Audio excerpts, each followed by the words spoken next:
uz jūras domāju par filozofiskām lietām. Neskatoties uz to, ka piedalījos visā, protams, fiziski un centos izdarīt visu pēc labākās sirdsapziņas, lai visiem palīdzētu, un tas ir skaidrs, ka uz jūras jāatmet savs ego, jo mēs tiešām esam kā viens vesels, un es meitenēm uzticējos, jo es meitenes zinu.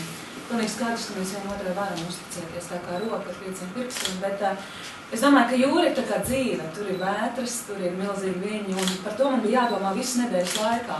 Jo tas rīts, tad, kad uzspīdēja saule, un es sēdēju uz klāju, un es redzēju to absolūto dabas saskaņu, kad jūra ir mierīga, un ka tu sēdi pa vidu tam visam, un tu dabū tādu laimes sajūtu un izpratni par to, cik viss harmoniski saliekas kopā un pareizi.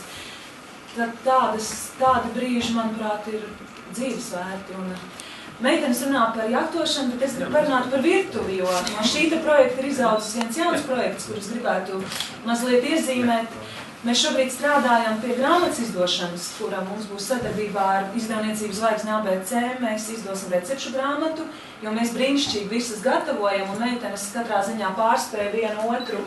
Tas bija tā, ka izdomā un tās receptes, kas tika gatavotas un kā vispār notika viss ēšanas rituāls, jo, ja, piemēram, rītā satiek ceptus pankūks, viņas gribas padot silts tā kā restorānā, tad Uldis saka, nē, Agnes, mēs pagaidīsim, kad jūs pabeigsiet, un mēs ēdīsim visi kopā, un mums bija šis 3 reizes dienā tāds ēdienu baudīšanas rituāls, un tas bija tik ļoti skaisti, tā kā mēs šīs receptes apkoposim, un tas būs ļoti skaista bilžu grāmata, kur visas meitenes arī dalīsies. Es rakstīju katru dienu dienas grāmatu, tā kā mums viss ir nodokumentēts.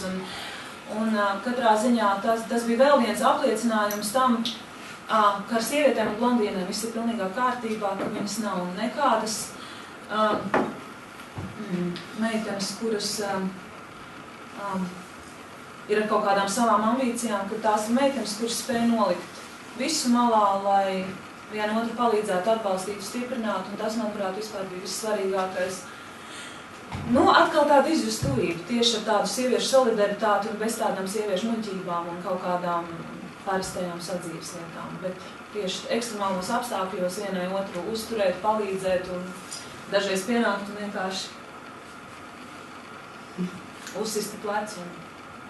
Jo tur nav laika runāt un tur nav laika kaut kādām tādām lietām, ar ko mēs varbūt piepildam savu dzīvi tev uz zemes.